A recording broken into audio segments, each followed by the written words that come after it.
Hello students of class 10th math बच्चे, जैसे कि आपका चैप्टर नंबर 6 ट्रायंगल्स कॉन्टीन्यूटी में है, जिसमें बेटा हमने आपके 5 क्वेश्चन जो थे वो डन कर लिए थे। आज बेटा हम क्वेश्चन नंबर 6 से स्टार्ट कर रहे हैं, जिसमें क्या है बेटा, इन फिगर एक आपको फिगर दी हुई है। ठीक है, फिगर आपको ये रही 6.21 ये फिगर है। इस फिगर में A B and C points हैं। ये रहा ए पॉइंट, ये रहा बी पॉइंट और ये रहा सी पॉइंट। ये 3 पॉइंट हैं। ठीक है ना। ऑन किसके ऊपर है? एक पॉइंट ओ पी के ऊपर है, एक पॉइंट ओ बी के ऊपर है और तीसरा पॉइंट इस ओ आर के ऊपर है सी नाम का। ठीक है, अब मुझे करना क्या है, सच दैट ये जो लाइन है ए बी, ये लाइन ए बी वो इस पी क्यू के पैरेलल है। ये लाइन ए सी ये इस लाइन पी आर के पैरेलल है।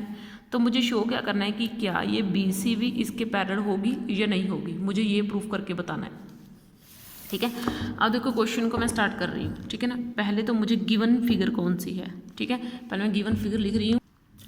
देखो बेटा स्टूडेंट्स, ये मैंने फिगर ड्रॉ कर रही है ऑलरेडी। तो देखो ये आपकी बुक में फिगर दी हुई है, जिसमें ये ए नाम का और ये बी नाम का और ये सी नाम का पॉइंट्स हैं। एक तो है इस साइड के ऊपर, एक इसके ऊपर, इसके ऊपर। मुझे ये जो लाइन ए बी है वो इसके पैरेलल दी हुई है, इसे पी क्यू के पैरेलल दी हुई है। मतलब देखो समझो, ये जो लाइन ए बी है वो इसके पैरेलल है, वो इसके पैरेलल है। ठीक है ना। तो एक ना आप इसको ज़रा इस तरफ से ट्राइंगल देखना, ज़रा आपको दिख रही है ना ये ट्राइंगल, ये कुछ इस तरीके से। ठीक है ना।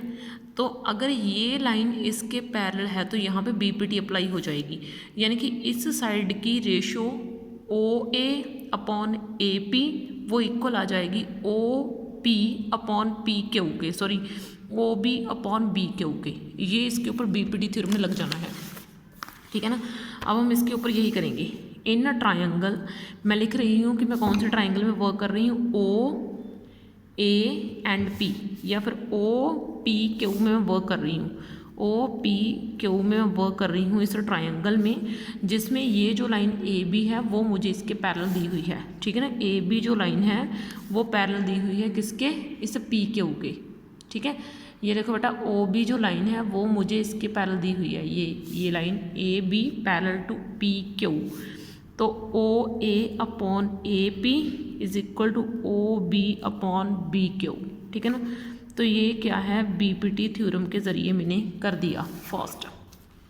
अब मैंने इसका यूज़ कर लिया। अब वैसे ही मैंने क्या करना है, अब मैं दोबारा से इसको बना रही हूँ। ठीक है, और इसमें इस साइड को ले लूँगी, ये साइड को। अब ये साइड इसके पैरेलल है ना।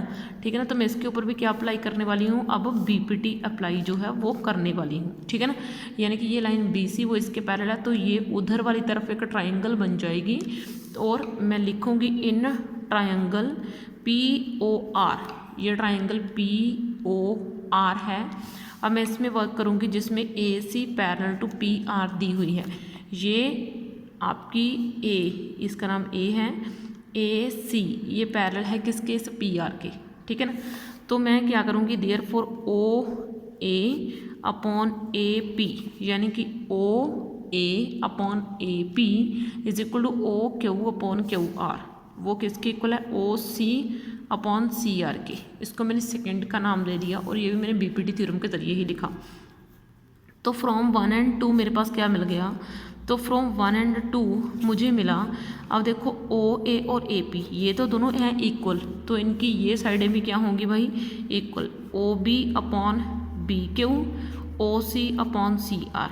अब देखो ये रहा, अब इसको देखो ओ बी, ये रहा O B upon B Q, यानी कि ये साइड की रेशो और इस साइड की ratio O C upon C are. ठीक है ना, ये दोनों क्या हो गई, रेशोज इक्वल हो गई। अगर ये रेशोज इक्वल है तो कन्वर्स ऑफ बीपीटी क्या बोलता है कि ये लाइन इसके पैरेलल होगी। ठीक है, तो बाय कन्वर्स ऑफ बीपीटी, ठीक है ना, बाय कन्वर्स ऑफ बीपीटी, तो बीपीटी के कन्वर्स के हिसाब से ये जो लाइन है बी सी वो क्या हो जाएगी, पैरेलल हो जाएगी किसके, क्यू आर के। ठीक है ना, ये जो लाइन क्या है बी सी वो क्या हो जाएगी, पैरेलल हो जाएगी किसके, क्यू आर के। ठीक है ना, तो ये हमारा क्वेश्चन क्या हो गया है, डन। ठीक है, अब देखो बेटा हम नेक्स्ट की तरफ बढ़ते हैं।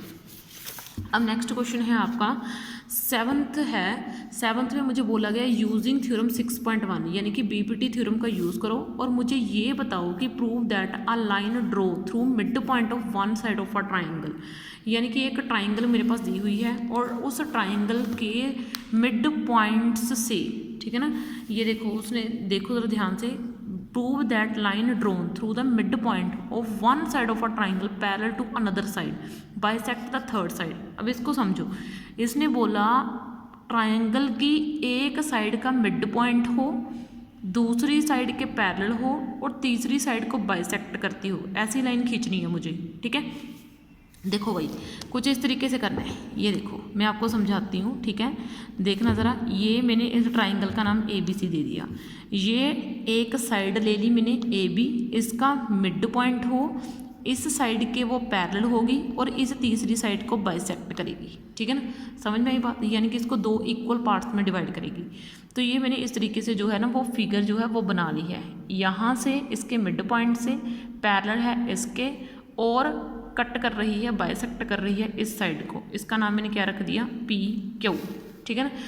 अब देखो मुझे इसको ना प्रूव करके बताना है कि ये सच्ची में बाइसेक्ट कर रही है, यानी कि ये जो लाइन है ये सच्ची में क्या कर रही है, बाइसेक्ट कर रही है, वो इस साइड को बाइसेक्ट कर रही है सच्ची में। बाइसेक्ट का मीनिंग क्या होता है, बाइसेक्ट का मीनिंग है एक चीज़ को दो बराबर पार्ट्स में डिवाइड कर देना है, यानी कि मुझे प्रूव क्या करना है, मुझे प्रूव ये करना है कि इसका ऊपर वाला पार्ट AQ वो इक्वल आएगा नीचे वाले पार्ट के, यानी कि इतना सा पार्ट AQ वो इतने से पार्ट QC के क्या आएगा, इक्वल आएगा, ठीक है ना। इतना सा पार्ट AQ वो क्या आएगा, इक्वल आएगा इतने से पार्ट QC के, ठीक है ना।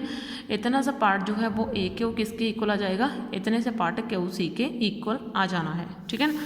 अब देखो बेटा, अब मैं क्या कर रही हूँ, अब मैं लिख रही हूँ कंसीडर करो द गिवन फिगर, जो दी हुई फिगर है, ठीक है ना, गिवन फिगर, दी हुई फिगर को इन विच, जिसमें, ठीक है ना, PQ, ये जो लाइन PQ है, PQ इज लाइन, PQ वो लाइन है, लाइन सेगमेंट है, ठीक है ना, जो ड्रॉन करा गया है, खींचा गया है थ्रू, किसके थ्रू खींचा गया है, मिड पॉइंट के थ्रू खींचा गया है, किसके मिड पॉइंट के थ्रू खींचा गया है, ऑफ लाइन AB के मिड पॉइंट, यानी कि इस लाइन AB के मिड पॉइंट के थ्रू ये लाइन सेगमेंट खींचा गया है और पैरेलल किसके है, BC के, ठीक है ना, यानी कि PQ is parallel to BC, ठीक है ना, सच दैट करके डाल देना, ठीक है ना, such that PQ is parallel to BC। तो अब मुझे करना क्या है, मुझे AQ और QC को एक दूसरे के इक्वल लेके आना है। तो मैं क्या कर रही हूँ, अगर दो लाइनें, अगर ये PQ क्या है, इसके पैरेलल है, BC के पैरेलल है, ठीक है ना, और P मुझे क्या दिया हुआ है, मिड पॉइंट, इस साइड का मिड पॉइंट दिया हुआ है, ठीक है ना। तो as P is mid point, क्योंकि P क्या है, मिड पॉइंट है, तो P के मिड पॉइंट होने का मीनिंग क्या है, AP और PB वो क्या होंगे, आपस में इक्वल होंगे। तो AP और PB क्या होंगे, ये दोनों आपस में इक्वल हो जाएंगे, यानी कि उतना सा पोर्शन इतने से पोर्शन के इक्वल हो जाएगा, ठीक है ना। ये एक रिजल्ट है जो मुझे यूज़ करना है इसमें। वैसे भी ये जो साइड है PQ वो क्या दी हुई है, मुझे पैरेलल दी हुई है, किसके, इस BC के, PQ मुझे पैरेलल दी हुई है किसके, इस BC के, ठीक है। तो मैं क्या यूज़ करूँगी, तो बाय BPT थ्योरम, ठीक है ना, तो मैं यूज़ करूँगी BPT थ्योरम, ठीक है ना। तो BPT थ्योरम के अकॉर्डिंग इस साइड की रेशो AP अपॉन PB की वो किसके इक्वल है, AQ अपॉन QC के इक्वल है, ठीक है ना। इस साइड की रेशो क्या है, इसके इक्वल है, ठीक है ना। अब देखो मैं क्या AP और PB, AP को PB डाल सकती हूँ, AP को PB डाल सकती हूँ इसमें, तो मैंने AP को इस AP की जगह पर ये PB डाल दिया, ठीक है ना, और नीचे तो PB है ही, ठीक है ना, AQ अपॉन QC। अब ये कट करके क्या आ जाएगा, 1, तो 1 किसके इक्वल आया, AQ अपॉन QC के, क्रॉस मल्टीप्लाई कर दो, अब QC किसके इक्वल आ जाएगा, AQ के, ठीक है ना। तो यही तो मुझे प्रूफ करना था कि AQ और QC क्या है, इक्वल है। तो इसका मतलब PQ क्या कर रहा है, बाइसेक्ट कर रहा है टू, किसको बाइसेक्ट कर रहा है, इस AC को, ठीक है बेटा। तो इसके साथ ही मैंने ये आपका 7th क्वेश्चन जो है वो कर दिया है डन, ठीक है। वो 8th क्वेश्चन इसके साथ वाला है, वो आपने खुद ट्राई करना है, ठीक है ना। जो अब आपका 9th क्वेश्चन है ना, ठीक है, 9th क्वेश्चन देखो, ABCD एक ट्रेपीजियम है जिसमें एक साइड AB डी सी के पैरेलल है, वो मुझे दी नहीं हुई, ठीक है, ट्रेपेजियम वो मुझे खुद बनानी है। तो मैं सोच रही हूँ ना आपके इन दोनों के ऊपर मैं अलग वीडियो बना दूँ, ठीक है, और उसको बना के मैं आपको सेंड कर दूँ, ठीक है। ओके बेटा, थैंक यू।